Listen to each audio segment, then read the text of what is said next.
Welcome back. I've got Vincent Van Great here. What's up, Vincent? Hey guys, how's everybody doing today? Thank you for having me. Absolutely. Where are you joining us from today? I am at the beautiful No Studios. Amazing, amazing. Using those creative spaces here in Milwaukee. So, you're a producer, you're a rapper, you're a singer, you're the triple threat here in Milwaukee and Milwaukee Journal Sentinel's artist to watch. I'm so excited to have you here. I'm so excited to talk to you about all the things you've been doing. I feel like you said you just got back from Orlando. You're always working towards the next thing, and these have been some incredibly unique times in history, in the world. And I'm just curious, has this been an accelerator for you to create, or have you had to push yourself to keep creative in this time? Well, for all artists would probably say the same. Some days are better than others. That's even before the pandemic. But during this time, I've just been blessed that I've been able to stay productive and do impactful things as far as a musician and an artist, and have community impact with some of the things I've been doing. So I've just been blessed to be able to stay productive during this time because it's super crazy right now. Yeah, it is wild. But I feel like from the outside, I've seen you adapt really well.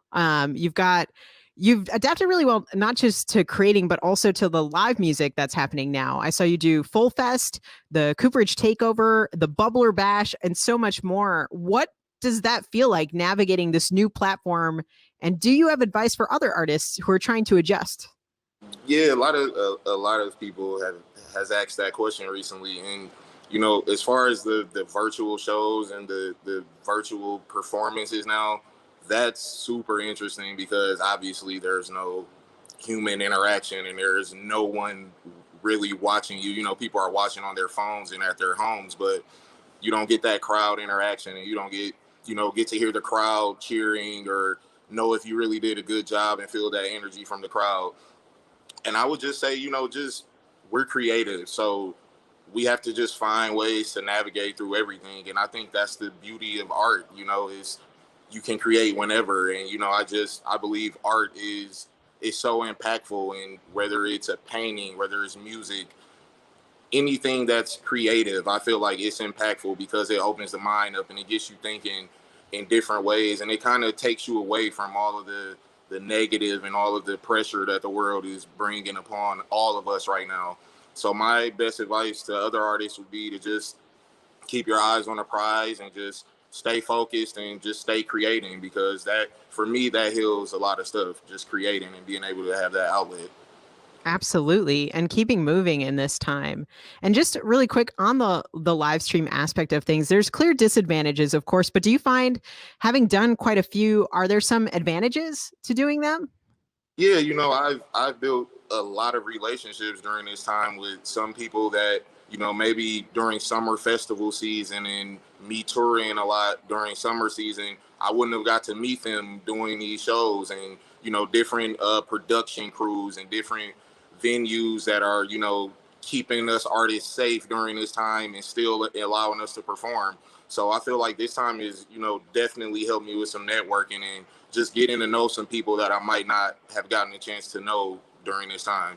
Absolutely. I feel that same way, especially because I basically got here basically a pandemic beginning and have only met people this way, which is so interesting to do and so unique. But hopefully, we'll all get to be together again in the future. But on the subject of live performances, we're going to see one of your performances at the Washington Park on Wheels, where you were literally on a moving stage going through different neighborhoods, which I find incredibly unique and so special. Can you talk to me a little bit about that experience? Absolutely, that was an amazing experience, and thank Milwaukee County Parks and Kate from Washington Park Wednesdays for getting me on board to do the show. And originally, I was booked with my band Ninja Sauce to do a big show at Washington Park.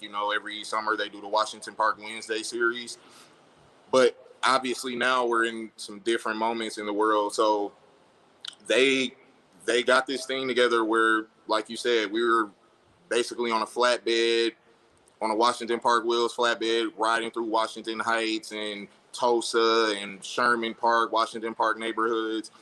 And Washington Park Wednesdays did a great job because the goal was to bring music to the community still.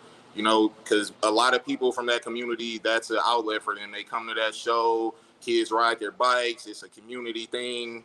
So it was just awesome that Washington Park Wednesdays and those guys were able to put this together. And it was great feedback from the crowds. I mean, not the crowds, I'm sorry, the neighborhoods and people on their porches and kids waving and enjoying the music, genuinely bobbing their heads, smacking their knees, and just enjoying it. And, you know, West Tank did a great job on the visual.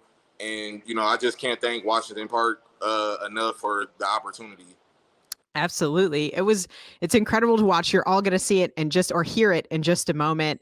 I mean, now jumping to the past a little bit, when we're talking about these performances, I saw you made an appearance on Eric Andre's Adult Swim comedy tour and made a single, Eric Andre, which I love.